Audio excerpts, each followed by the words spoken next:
Vice President Harris is on the road, hoping to become the 47th president of the United States. After making stops in Delaware and Virginia, Harris will be traveling to Milwaukee to drum up support there, with Wisconsin being a battleground state, of course. CBS News reporting she has the support of enough Democratic delegates to lock up the nomination at her party's convention next month. And the money, turns out, keeps rolling in. Since Sunday, the Harris campaign has taken in more than $100 million. Officials say 60% of that came from first-time donors. Wow. All right, let's bring in Jack Pitney from Claremont McKenna College. Yes, Professor, thank you so much for being with us. We really appreciate it. You know, we just were finding out that President Biden is going to address the nation tomorrow at 5 p.m. our time.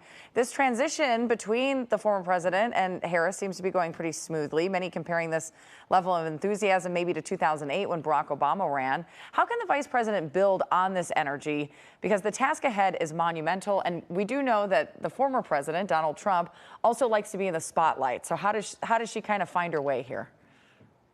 Well, first, she just needs to stay on the road. She's out campaigning today. She should continue that full blast from now through the convention. Second thing, her first big decision, the vice presidency. She needs to pick a running mate who, A, is totally qualified to be president. That's the most important thing, but also somebody who excites Democrats.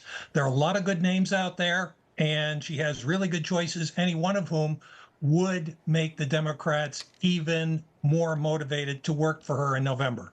All right, and as we just laid out, she has the momentum, seemingly enough delegates to cinch the nomination, and then the donors, of course, are sending in money. What challenges does she face in going head-to-head, though, with Donald Trump? What are her biggest issues here?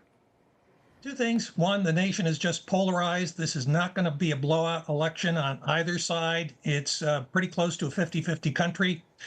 She can expect attacks from Trump on issues like inflation, on immigration, her own record here in California.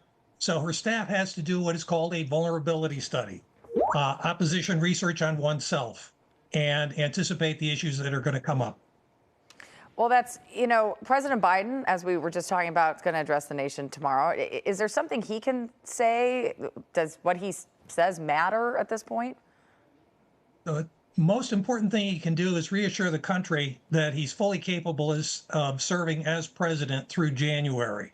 There are a lot of rumors and conspiracy theories about his abilities. He should make it clear that he made the decision to defeat Donald Trump, that he decided that Kamala Harris would be a better candidate than he would be, but he is fully capable of being president. And that's an important signal to send to the country and the world. And you mentioned that her pick for vice president would obviously be super important. We've heard a lot of names floating around. What do you think she should be looking for in that candidate? Number one is the day one test. Is this person ready to be president if something should happen on day one? That's the most important thing.